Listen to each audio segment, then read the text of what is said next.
what's your worldview on the state of masculinity in the world today? I want to start with you, Jack, because when I was kind of brainstorming with Rollo on the notion of doing a Red Man Group broadcast on the state of masculinity, I just finished going through Becoming a Barbarian, probably the second time.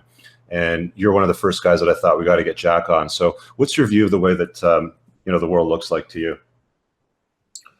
Well, I almost think masculinity is underground. I mean, in the way that if you can talk about it honestly and openly. I mean, obviously, we're just talking about how we have to censor our language because YouTube's going to like come in on us. And actual masculinity and just real speak is almost underground at this point. And that's kind of in many ways what I've kind of said. I mean, you can't change this for the world. There are interests that want to keep it that way. So I think talking about masculinity is going to go into more and more private forums for different people. I think I'm probably going to end up starting a magazine like later this year, because then you can just talk to the people you want to talk to, and not have to make a press release every time you drop a blog post and then argue with a million people and whatever. I don't care about. I wouldn't have a beer with those people.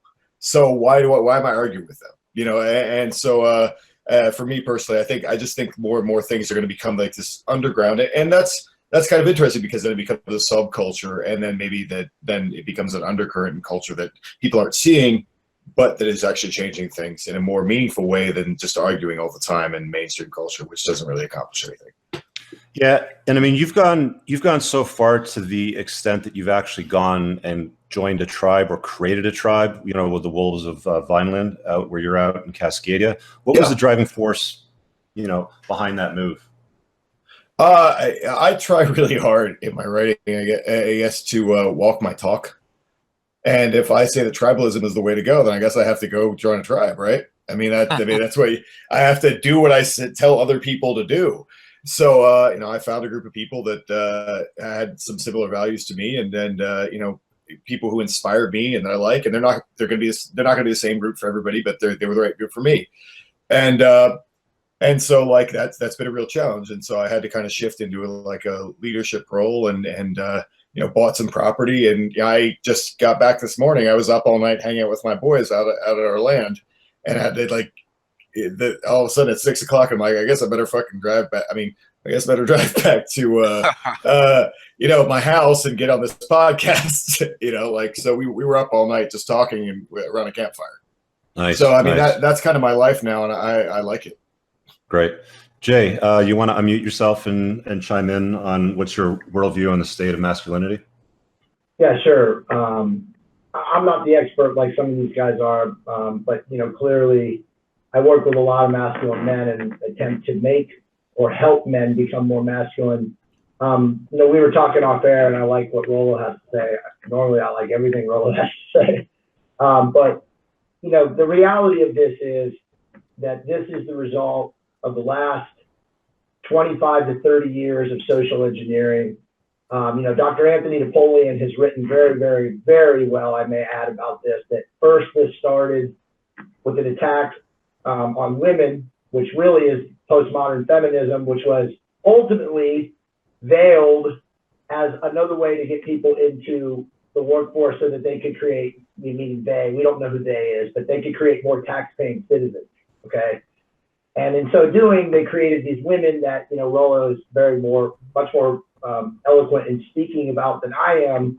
And we're on YouTube, and I don't want to get censored, but the truth is that men have absolutely no idea, because of what happened with women taking this role, that they're equal to men and they can raise men and they can, go out and do all the things that they're not biologically, created to do. And, people argue with me over that. But like I said, I read very high levels of spiritual enlightenment, and I understand masculine and divine feminine better than most people do. And so I will say that, and I know that I'm very truthful when I say that. But the reality is that because of that, most men today are growing up in single-family households. They don't have a father. The father that is there is probably pushed around, scared shitless. Excuse me, I shouldn't have said that word, because of the whatever it is, Department of Family Court system in the United States. And that's where we find ourselves now, where, you know, these young boys are not really being raised by real men, fathers, whoever they are, and they don't have role models. And, you know, we can't look at the women that are raising the men and expect them to be, quote unquote, masculine or, you know, providing what a father would do. You know, I know Mike Cernovich wrote a really good article about 4 years ago about teaching young boys in adolescence and pre-adolescence about what it was like to become a man, and how there weren't really leaders and fathers and people in the community to actually teach those young boys how to become men. And that's where we are now today. All of these kids growing up in single, you know, family households, which, as we all know, are primarily women raising them, they're lost. They have absolutely nowhere to go. And then, you know, as Rollo again has spoken very eloquently about, you go into the schools, and the schools are dominated by feminism. They don't teach boys how to be boys. Half of these boys are put on Ritalin. Some of them are on other things because they're anxious and they're boys. So, I mean, it's a real mess that we've got ourselves in today.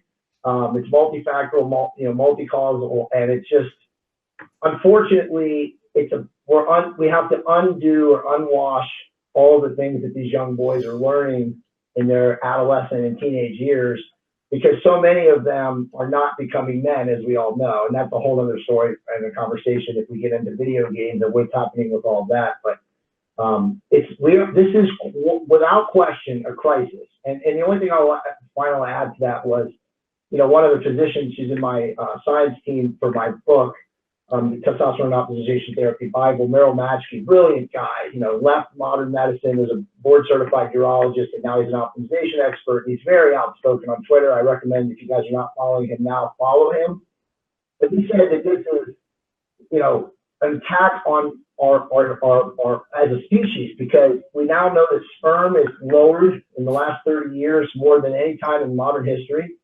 And on top of that, we all know by looking around at the men that, you know, men are higher estrogen, they're estrogen dominant, whatever you want to look at. So this is a species-wide attack. It started with women, again with postmodern feminism, to get them into the workforce, and now it's centered on men. And that you know, encompasses weaker men, softer men, purposeless men, and that's where we're at. So this is, you know, this was literally a both attack on, like I said, on the divine pole, on both masculine and feminine. And, you know, it's now moved on to where it's a crisis of like everything, you know, where both men and women are confused. Yeah, that's a great summary. I remember on social you posted this picture, I think it was on Twitter, of this. It could have been confused for a guy or a girl, you know, from behind. And I mean, if you guys want to see the picture, go follow Jay on Twitter. He's linked below in the description. Ed, man, you make a living out of beating the crap out of other men. You're a heavyweight boxer. You like playing chess. You've written books. You're a speaker. What's your view on the state of masculinity in the world today? Oh, man. So my view comes from how I grew up, because I grew up impoverished in the projects, you know, single mom for the most part. And then I grew up and then developed and really grabbed onto the things that society told me I should do to be accepted. And really I tried to carve my way out in the world, you know, I guess based on attention rather than respect. And that's a good way to lead into this, because I think a lot of guys today are they don't understand that you forge a masculine identity through trial, through some type of struggle, whether it be physical, mental, spiritual, whatever. So you see a lot of these guys. I mean, I grew up around a lot of not just when I got out of the hood, because you see those guys are super feminine, but it's like, I mean, it's all negative because it's not balanced. But even when I got out of that and I started spending time around these like super hipster guys, and I'm like, this whole passive aggressive, I'm going to try and I'm not going to confront you. I'm just going to say these words and kind of make you react, sort of deal.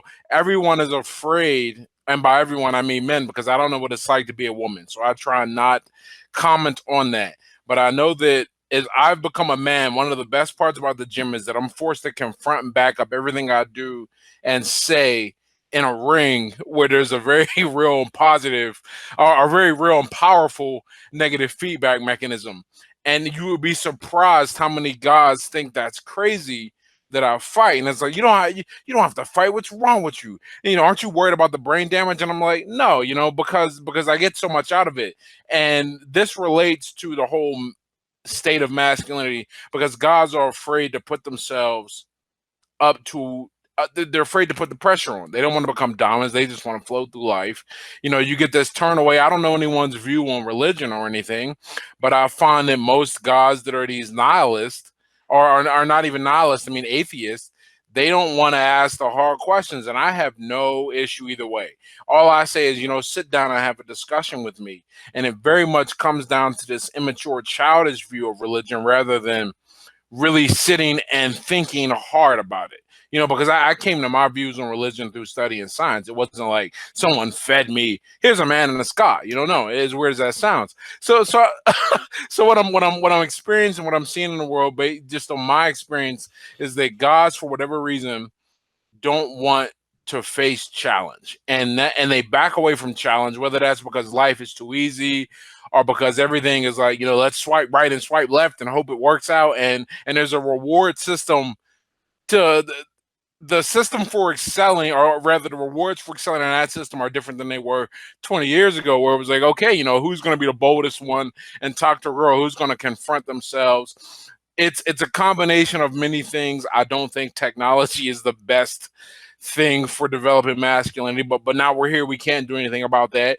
So guys just really don't want to throw themselves in. Now there are effects to this. I've seen them on both ends. A lot of the guys that grow up acting all hard and gangster, man, they really just want female approval and will do anything for it. And one of the reasons I was such a hard drinker is because I wanted to fit in and be seen as this kind of party guy and be accepted by chicks. And that's crazy to me when I look back at that. But it is what it is. But I got control of it. Now I aim to be respected more than liked, and that gives me a different view on guys who are doing the same thing, who are living this the same way. So I really, the state of masculinity summed up a lot of guys who don't know what it's like to have any type of trial to force themselves to become men. So they look to what makes women, because that's just the most powerful force. We want to get laid, and they look to what's going to make girls like them. And when that doesn't work out, they have nowhere to go. And, I'm sure we'll touch on the shootings or whatever.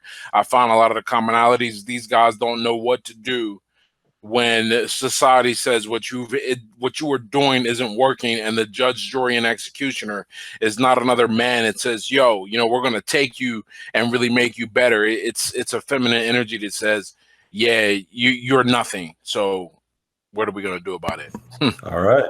Rollo, I know you got some thoughts on this today. Yeah. When do I not talk about stuff like this? I know, right? So I was just talking with Pat Campbell. Everybody knows I've got a sort of a regular gig on his terrestrial radio show. We talk about this quite a bit. It's pretty much a state of masculinity. A lot of what Jay was just saying, I would definitely agree with. I think that masculinity has been under attack for quite some time now. Anybody who's familiar with my third book, Positive Masculinity, I go into a lot of detail about how we got to where we are right now. I think really what we're seeing, particularly with these, the school shooters who all follow a very similar profile, we're looking at really the first, maybe the second generation of kids who are now the results. They are the products of this generational social engineering, really is what it is. I mean, ever since the sexual revolution, we have had this constant feminization of masculinity. I mean, we either ridicule masculinity or we demonize it. Back when we had the Las Vegas shooter, I really noticed sort of a quantum shift in this attitude, or this narrative, I guess. It's shifting away from toxic masculinity to masculinity itself is toxic. And I think that we're probably about 6 or 8 months in right now where that narrative is changing over. So, and I think that's a lot more significant than a lot of people really recognize, because we're no longer talking about qualifying masculinity. We're talking about masculinity itself is a negative. And then really what that does, that reflects back on what Jack was just saying, is that we have to, you know, if you're going to be masculine, you have to talk about it like, hey, I want to talk about masculinity. You know, we got to be quiet about it. We have to like meet up in groups. We have to, you know, like even when we have the 21 convention, we have to be very careful of stuff like that. Because if you've got guys together, getting together as men, talking about masculine topics or talking about, you know, men being men, it's always going to be conflated with negativity. It's always going to be conflated as a toxic subject. So how did we get to that is one of the questions I kind of wanted to get into in this conversation. Personally, like I said, I think that we're looking at a social engineering effort right now to remove men from the language, to remove men from the conversation, to literally remove men out of, you know, the letters MAN out of our conversation and out of our language. We have these boys who are the products of what I call a feminized or a feminine primary education system. In the book, I call this the village, but really it's sort of a catch-all term for the way that boys are raised in school, all the way through what they get in popular culture, all the way through like social media and media, it's, you know, in general, where we praise this kind of warrior princess dynamic for girls, but yet we want boys to get in touch with their feminine side, and we want them to, you know, compete with each other to see who can out emote the other guy and who can be more sensitive than the other guy, as if that's some sort of you know, way of competing, because we've not given them this, you know, masculine ideal. I mean, what Jay was talking about before is we used to have, I think Cernovich talked about this as well. We used to have a society where the questions and the conversation that we're having right now would never have taken place, because we already knew what, you know, what was expected to be, you know, expected of a man. And today we have no rites of passage. We have no rites of passage for boys. We have no, you know, we don't even, like, men don't even want to be called men now. They're uncomfortable with, you know, referring to themselves as men. And I think the reason that we've done that, or the reason that they're that way, is because we have given the authority of manhood over to women. So it's how well you can satisfy that feminine imperative, how well you can satisfy a woman's sexual strategy, a woman's purpose in life, how much support can you give to that woman, how much can you defer to that woman. And if you're good at doing that, then maybe she'll call you a man. Maybe you get to be called a man because you built your life around making her happy, or making, you know, having kids, or being a father and that stuff. And I'm not saying that that's not a noble ideal. It is, but we're allowing, I think, this feminine primary social order to say what is and what isn't a man, instead of having, you know, being in control of that.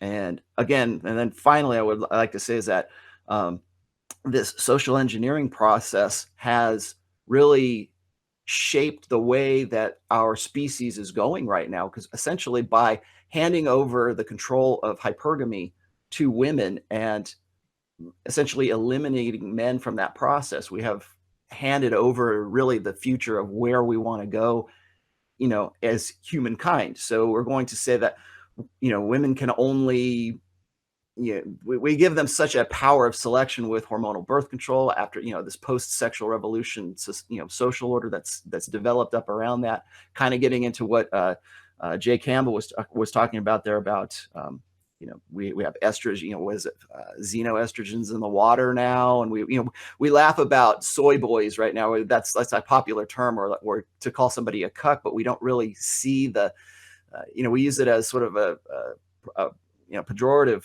term, but really that comes from the fact that we're living in a society and in an environment right now that produces these guys and these kids that are, you know, they're an ideal of masculinity or manhood that has never existed before. I mean, we're looking at guys who simply are rejecting masculinity altogether because they're either confused about it, or they think it's so negative that it's something that they don't want to be a part of today. So really, I mean, those are just some thoughts that I've had as far as what, you know, the state of masculinity that we're in today. But I think that the conversation that we need to have is, you know, how do we get here and where do we go from here?